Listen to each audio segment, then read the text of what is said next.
जगत कर वेद सुनो सुप्रवीण जो सुनि होई राम पद प्रीति सदा।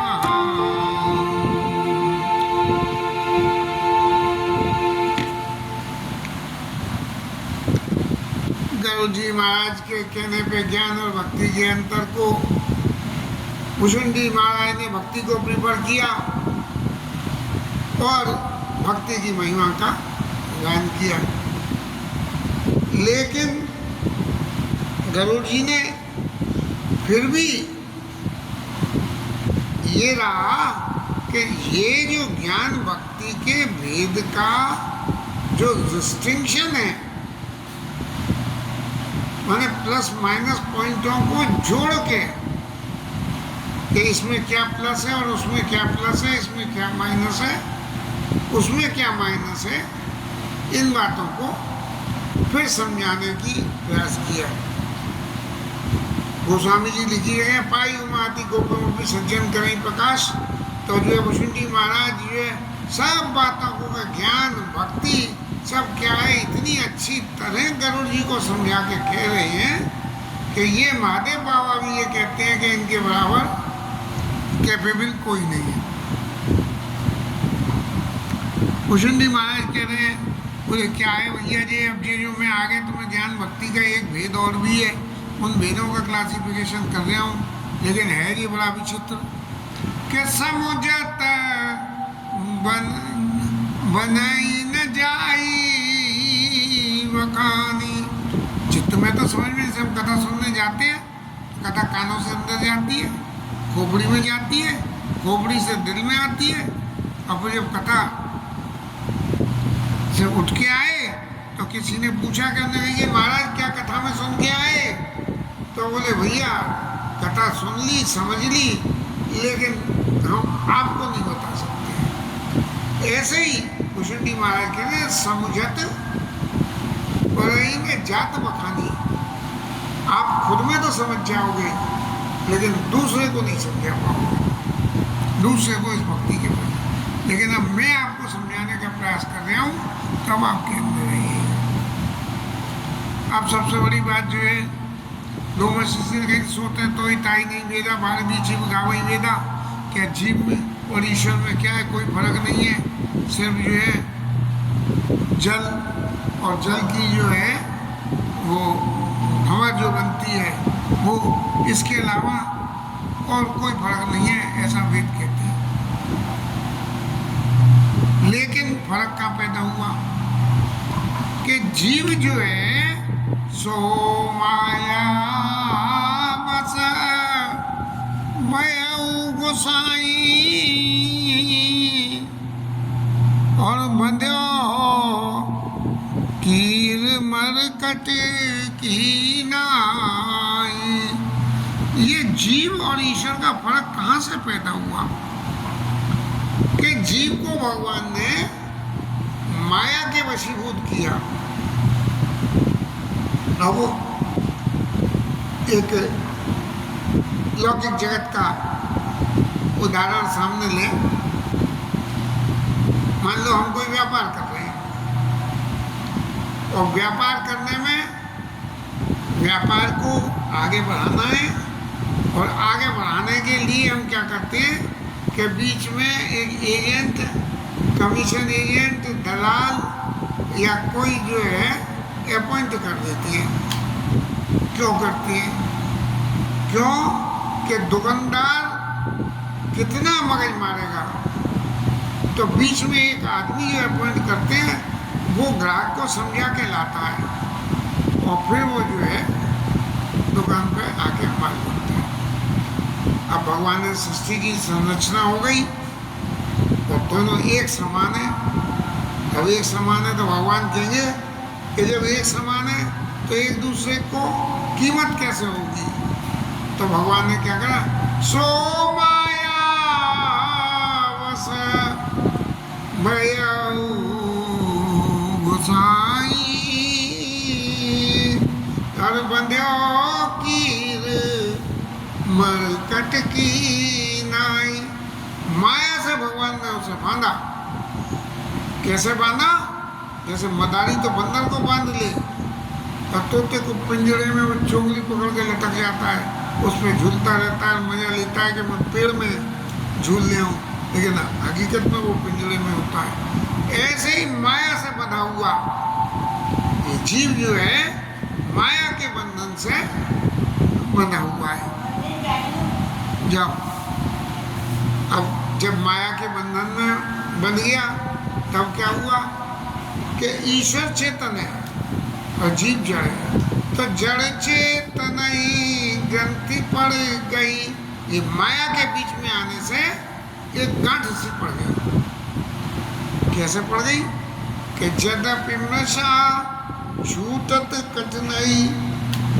ये जो माया की बंधी हुई गांठ है, ये जैसे कोई आदमी रस्सी देख ले और उसमें सांप का भ्रम हो जाए तो उसे शक ठीक करे, ऐसे ये माया के वशीभूत होकर जीव जब सब इधर उधर देखता है तो उसे क्या दिखता है, ये मेरा है, ये फलाना है, ये ऐसा है। तो यद्यपि नशा छूटत कठिनाई, ये जो गांठ बीच में पड़ गई तो उसकी वजह से जो है ये भले ही झूठी है लेकिन छूटती बड़ी मुश्किल से। अब भैया छूटती नहीं है तो भगवान ने ये गांठ डाली का है। गांठ डालने का भी कारण है, क्योंकि यदि गांठ डालने का काम न चले, ये सृष्टि की संरचना में क्लासिफिकेशन नहीं हो तो फिर क्या है, फिर क्या होगा? कुछ भी नहीं होगा। मैं भी भगवान और तुम भी भगवान, तुम मुझे पूजो और मैं तुम्हें पूजूं, तो फिर ये बाकी सृष्टि के सब कामों का चलन कैसे हो? सृष्टि की संरचना में ऐसा हिसाब कर दिया भगवान ने कि हर छोटी मछली बड़ी मछली को खावे, बड़ी मछली छोटी मछली को खावे, और उससे एक दूसरे से कर्म बंधन से बंधे हुए और आगे पीछे चलते चले जावे। सृष्टि की संरचना अपनी है, लेकिन जब भगवान कृपा करें तो उनका उद्धार हो जाए, तब जड़ चेतन ही ग्रंथ पड़ गई। यद्यपि नशा छूटत कठिनाई। झूठी है ये ग्रंथि। अगर हम ये मान लें कि भाई ये जो रस्सी सांप दिख रही है, ये सांप नहीं है, रस्सी है, तो सारा संकट मिट जाए। स्वप्न देखते हैं, स्वप्न में देखा कि कोई हमें मार कूट रहा है और पसीने पसीने हो गए, लेकिन आँख खुल गई तो कुछ भी नहीं है। अब जब ये स्थिति देखी तो पुराणों में, शास्त्रों ने, मनीषियों ने श्रुति पुराण में कई उपाई, छूट न ग्रंथि अधिक उड़ जाई। ये ग्रंथि को छुड़ाने का बड़ा बड़ा इंतजाम करा, बहुत इंतजाम करा श्रुतियों ने, पुराणों ने, कि कैसे ये, क्योंकि है तो वो झूठी। अब सामने वाले को जब तक विश्वास नहीं आवे उस झूठ का, तब तक वो कैसे, और उस झूठ के विश्वास दिलाने के लिए श्रुति पुराणों ने बहुत उपाय किया, और उपाय करने के बाद भी जो है छूटी तो नहीं जानती और उल्टी लज गई।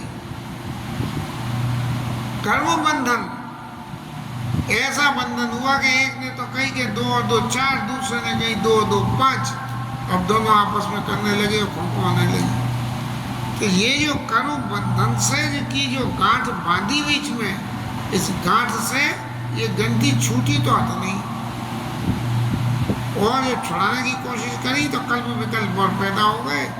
तो बड़ी मुश्किल से, जैसे कोई डोरा धागा हिलक जाए और उसे हम सुलझाना चाहें, और सुलझाने को एक तरफ को पैर में दाब के, हाथ में दाब के, दूसरे को पकड़ा के और दूसरे छोर को निकालते रहे, तब तक तो वो सही है।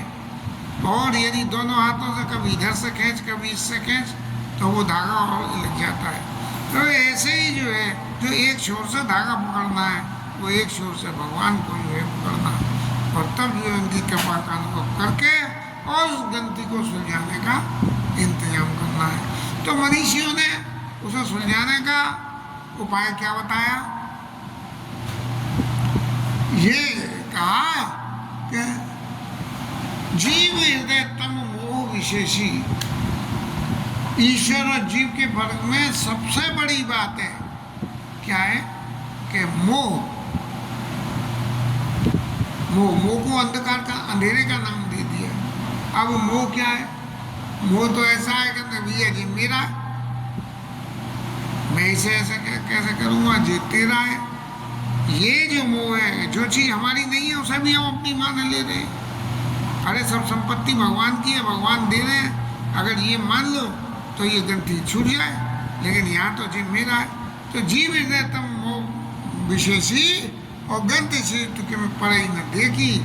यदि ग्रंथि को एक सिरा भगवान के समर्पण में देके और दूसरे सिरे से धागे को दोनों हाथों से सुलझाए तो सुलझ सकता है, लेकिन चित्त में जो मोह है हमारी, उसकी वजह से जो है वो सुलझा हुआ भी सुलझा नहीं दिखता। एक तरफ से निकाला धागा और इकट्ठा करते गए, वो पता लगा इधर से फिर लग गया। ये मोह की वजह से होता है, लेकिन फिर भी इसे सुलझाने का उपाय है। और वो उपाय क्या है? उस उपाय की जो व्याख्या यहाँ गोस्वामी जी ने भुषुंडी जी से करवाई है, ये बड़ी विकट है। कभी रामायण पाठ करते करते चित्त में पता नहीं कहाँ से गोविंद की कृपा में कुछ समझ में जरा सा आ गया था। आज ठाकुर जी के सामने रखते कि क्या हमने सही समझा कि गलत समझा। अब जीव हृदय तम मोह विशेषी, जीव के हृदय में मोह का अंधकार है। और अंधेरे में क्या छोटी खुली हुई गांठ दिखेगी? नहीं दिखेगी। जब नहीं दिखेगी तो क्या है कि हमें रोशनी की जरूरत पड़ेगी। अब रोशनी कहाँ से आएगी? बोले रोशनी आवेगी दीपक से। एक दीपक जला लो, हाँ, तो उससे रोशनी हो जाएगी। और रोशनी होने से इधर का धागा जब उधर डल ले आए तो वो अलग अलग दिखेगा कि ऐसे यहाँ से यहाँ जो बखेरते हुए लंबे चलते चलो तो हिल जाएगा नहीं, और एक के ऊपर एक डाले तो फिर लग जाएगा तब। लेकिन ये होगा कैसे? दीपक जो है, उस दीपक की क्वालिटी क्या है? वो कौन सा दीपक है जिसकी ज्योति के आगे मोह का अंधेरा खत्म हो जाता है। सात्विक श्रद्धा धेनु सुहाई, जो हरि कृपा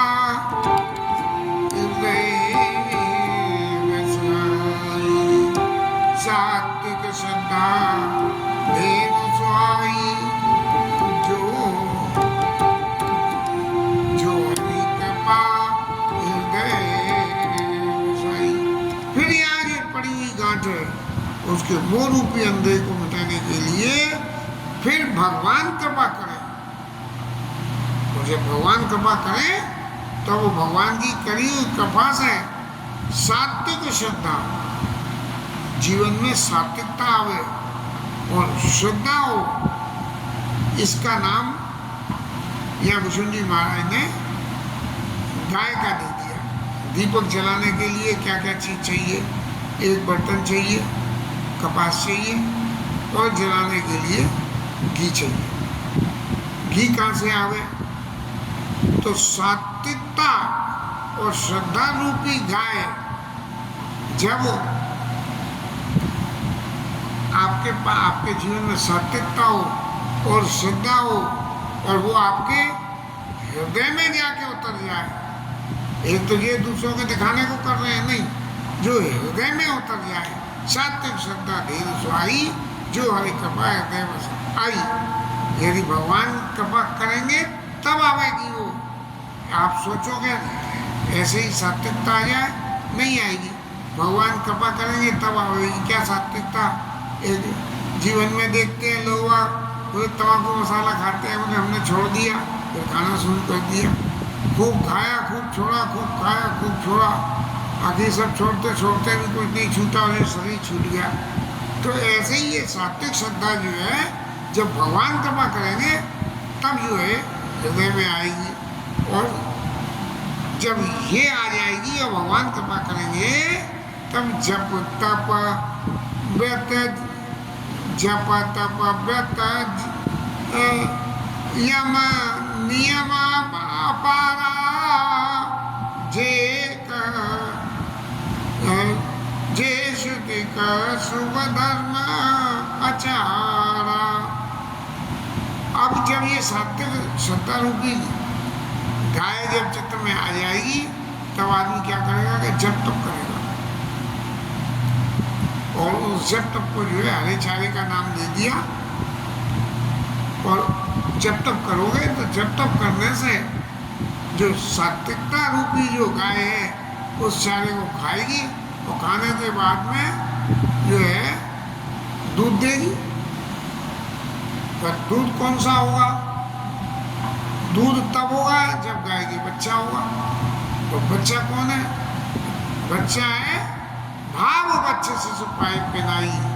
जब वो भाव से ये सात्विकता के संग में भाव हो, सात्विक हो, श्रद्धा हो, भाव हो, जप हो, तप हो, नियम हो, आचार हो, तरह तरह के जो श्रुतियों ने बताए हैं वो सबरे काम करो, तब उसके बाद में भाव रूपी बछड़े को जब गाय के पास में लाओगे और सोई निवृत्त पात्र विश्वास निर्मल मन हीर दासा। उस गाय का दूध काढ़ने के लिए बड़ा निर्मल मन चाहिएगा, बहुत ज्यादा ऐसा स्वच्छ निर्मल मन होना चाहिए कि जिसमें किंचित भी कोई कलंक दोष नहीं हो।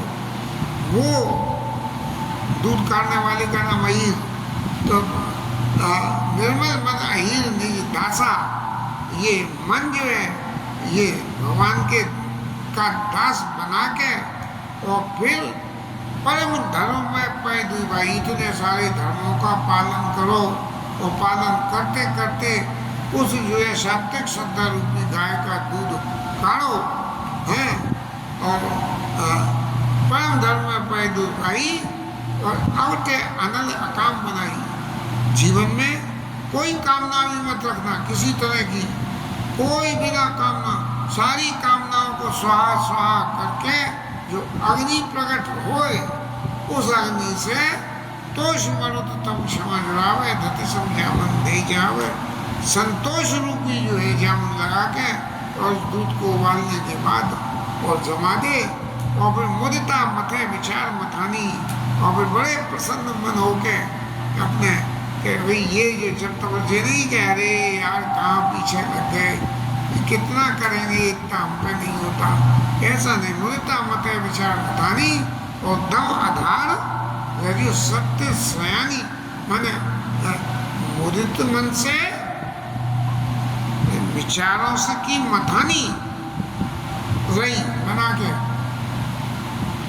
और दम आधार इंद्रियों का दमन, ये दम आधार रज दम इंद्रियों का दमन तो आधार मिटके उसके नीचे रखने वाला रजु सत्य सयानी, और सत्यता जीवन में रस्सी की तरह से। तब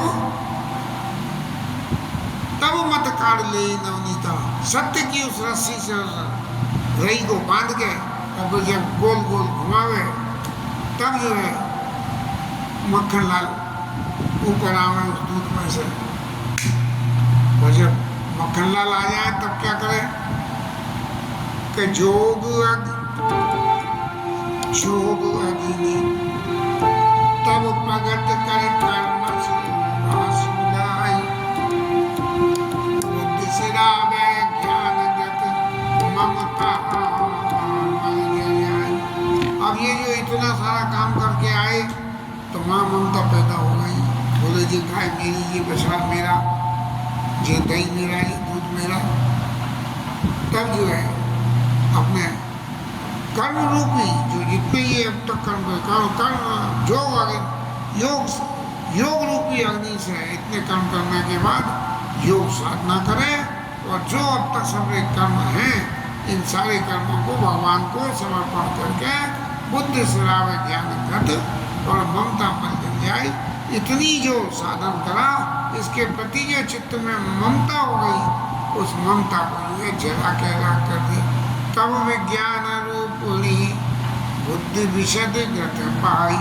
इस तरह से जो शुद्ध घी निकल के आवे, मैंने कितनी इंद्रियों को बस में करना पड़ा, कितनी जो है भगवान कृपा का कितना दम करना पड़ा। इन सबको करने के बाद में जब ये स्थिति हो जाए, तब इस घी को एक दिए में भर दे और चित्त दिया बड़ी धरे दृढ़ समता दियत बनाई। और समता रूपी सब संसार भगवान का, सब जगह भगवान, ऐसी समता जीवन में लेके उस दीपक में तीन अवस्था सत्य रजतम, ये तीनों को एक मिला के तीन अवस्था तीन गुण तेई कपास का रुई में से इन तीनों गुणों को सत्य रजतम निकाल के और तुली सवार पूरी बाती करे सुगाड़ कपास में से सत्य रज और तम, ये तीन गुणों को उसमें से निकाल के और उनकी जैसे रुई की बत्ती बनाते हैं ऐसे बत्ती बनावे और फिर दीपक को जलावे। ए विदिले से दीप तेज राशि विज्ञान गण जाते जासु समी जरे मदादिक सलभ सब। तब ये जो दीपक जले और इसकी रोशनी हो, तब जीवन में इतना कर्म करने के बाद जो मद रूपी क्या बोलते हैं वो दीपक पे आते हैं पतंगे, ये मद आ जाता है कि मैंने इतना करा है। समता दियत बनाई, समता रूपी दीप तेज जाते जा समीप जले मदाधिक सलम सब, सारे पतंगे जो है तब जो है जल जाते हैं। और पतंगे जल गए और दीपक की रोशनी हो रही है, तब चित्त में इतनी शुद्धता हुई कि धो धो के और सोवस्मित वृत्ति खंडा दीप शिखा सुई परम प्रचंडा। मैं ही ब्रह्म, ये मैं ही ब्रह्म, ये अखंड अग्नि जो है दीप शिखा से परम प्रचंडा, ये अहम ब्रह्मास्मि, ये जो वाली बात है, ये इससे ये उस दीपक की प्रचंड लो है। और आत्म अनुभव सुख सुप्रकाशा, इतना करने के बाद जब आत्मा में शांति आवे और सुख आवे तो वो उस प्रकाश के समान होगा। तब भव मूल भेद ब्रह्मनाशा, तब ये संसार का जो मूल भेद है कि संसार और भगवान में, जीव और ईश्वर में क्या भेद है, इतने सारे काम करने के बाद में तब ये जाके दिमाग में समझ में आती है। अब समझ में आ गई, बहुत अच्छी बात है। अब उसे जो एग्जीक्यूट करो कि प्रबल अविद्या कर परिवारा मोह आदि तम मिटे ये हमारा, हमने मान मोह मार माया मत्सर अब कुछ भी नहीं रहेगा। तब जो है बुद्धि ये देख के कि बोले अब जो गांठ पड़ गई है इस गांठ को हम सुलझा दें, और गांठ को जब सुलझाने का इंतजाम करते हैं तो छोरत ग्रंथि जान कह गिराया, और विघ्न अनेक करई तब महाया। लेकिन फिर भी माया से छूटने का उपाय तो इतना कर लिया, लेकिन और एक ग्रंथि छूटती हुई दिखे तो माया फिर विघ्न करने आ जाती है। बोले अब कहाँ से करती है माया विघ्न, इतना सबरा साधन कर लिया है।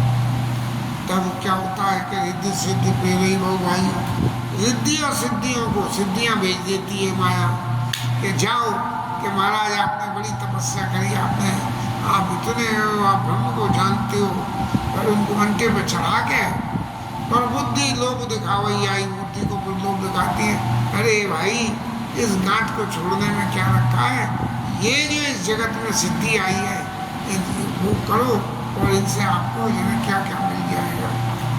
और फिर बुद्धि को लोभ दिखाती है, बोले ये दीपक यदि जलता गया ज्ञान का, तो ज्ञान का दीपक जलते जलते घाट को सुलझा लेगा, तो पहले इसे लोभ में फंसा दो।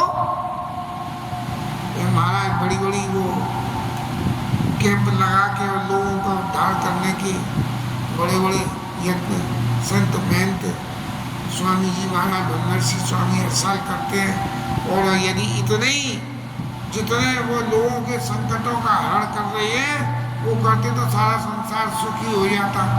तो यही रिद्धि सिद्धि फिर वो भाई और बुद्धि लोभ दिखावई आई, और वो रिद्धि सिद्धि क्या करती है कि छल बल कर जाए समीपा, वो बुद्धि के पास में जो छल करके चली जाती है। कैसे कि चल बात बुझावी दीपा, बोले बहुत इसके पास में ज्ञान है ना, तो लो इसका ज्ञान जो है ज्ञान से ज्ञान भ्रष्ट कर देती है, उनके लिए दीपक को बुझा देती है।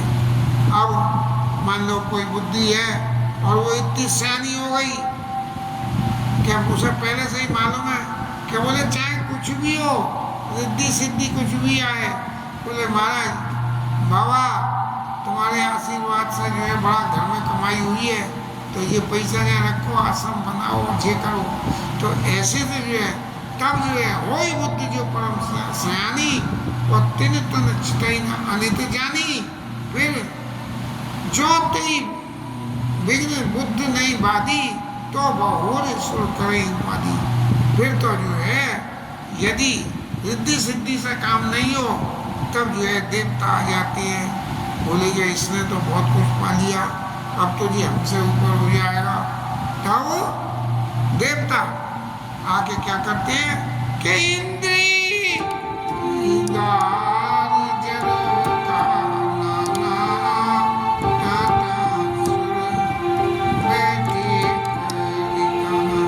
हमारे शरीर में जो इंद्रिया है, ये हर इंद्रिया का एक देवता है कोई, और वो जो है देवता जब ये देखते हैं कि ये बुद्धि तो हमसे ऊपर निकल जाएगी, तो जो है वो ऐसी करते हैं कि वहाँ जाके इंद्रियों पर बैठ जाते हैं।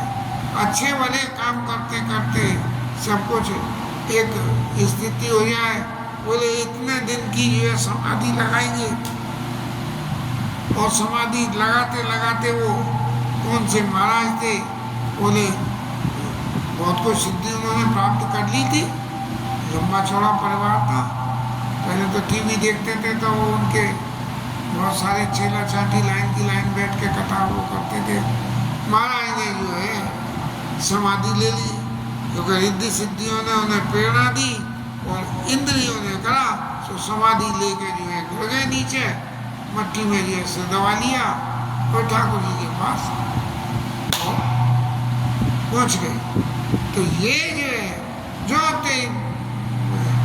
विघ्न बुद्धि नहीं बारी, तो और सुर करें उपाधि, और इंद्री द्वार झरों का नाना तंत्र सुर बैठे कर ठाना, आवत देखे विषय बयारी, विषय रूपी विषय सुख इतना नाम हो जाएगा तुम्हारा, तीर्थ दे कपाट गाड़ी, घर के लिए दरवाजे खोल देते हैं। और फिर क्या हुआ, जब सो प्रबंधन उड़ जाई, तब ही दीप विज्ञान बुझाई। तो इतनी मेहनत से विज्ञान का दीपक जो है जलाया था, वो जो है इंद्रियों के लोभ में इंद्रियां बिगड़ गई।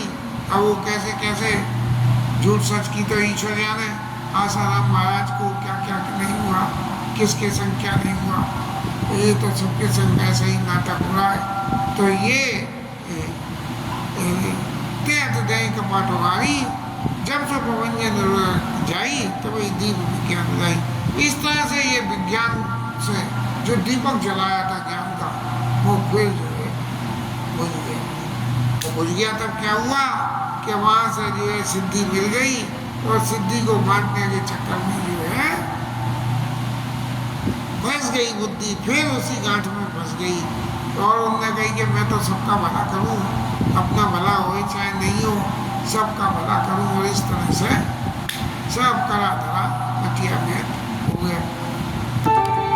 तब फिर जीव विविध विधि पावई संसत क्लेश हरि माया अति दुष्कर धर्म ज्ञाई योगी।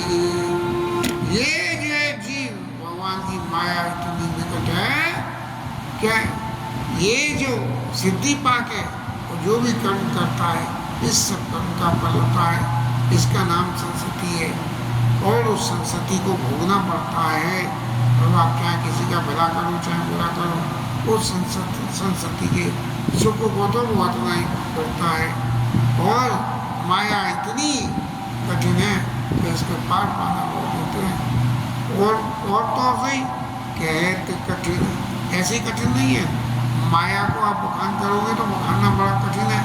माया है क्या, प्रत्यक्ष में तो दिखती नहीं है, लेकिन जब जोंक पीछे लग जाए तब पता लगती है। कहते कठिन समुझता कठिन और साधत कठिन निकले कोई गुणाक्षर न्याय जो उन्हीं पत्तियों सुनने में कठिन है, समझने में कठिन है और उसको साधना भी कठिन है ये माया को। तब क्या होगा, वही गुणाक्षर न्याय जो फिर जो है जैसा करोगे वैसा भरोगे, ऐसा गुणाक्षर न्याय कि गेहूँ पिसे तो उसमें घुन भी पिस जाए। घुन गेहूँ को खाने आती है, पेट भर रही है, जीवन पाल रही है, बोले क्या गलत कर रही है। लेकिन जब गेहूँ पिसता है तो घुन भी उसके सिर में पिस जाता है। पूरी प्रत्यु अनेक पिस जाता है तो पिस जाता है। इसके संग में और नई नई बातें पैदा हो गई कि भैया गेहूँ को धो छानो पीसो, ऐसी इतनी फिर सबरी दुनिया भर की रामायण को करना पड़ेगा। तो पता नहीं महाराज आज कुछ सही बोल पाई या कोई गड़बड़ कह दिया, ये तो पता नहीं। इसके साथ ये कथा विश्राम, ज्ञान की व्याख्या भी और चलेगी। और भक्ति का नाम, ये तो रोशनी के लिए या तो दीपक जला लो और या कोई मणि हो, तो मणि से प्रकाश छूटता है, तो प्रकाश में जो है गलती को छोड़ने का रास्ता आसानी से हो जाएगा। इतना सारा जो है प्रोसेस नहीं करना पड़ेगा। तो उसको जो है भक्ति को का मणि का नाम दिया और उसकी क्या क्या खूबियाँ होती हैं इनका मतलब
पवन सुत हनुमान की जय, उमापति महादेव की जय, श्री राज धरण की जय, श्री राधा रानी की जय। जय जय श्री राधे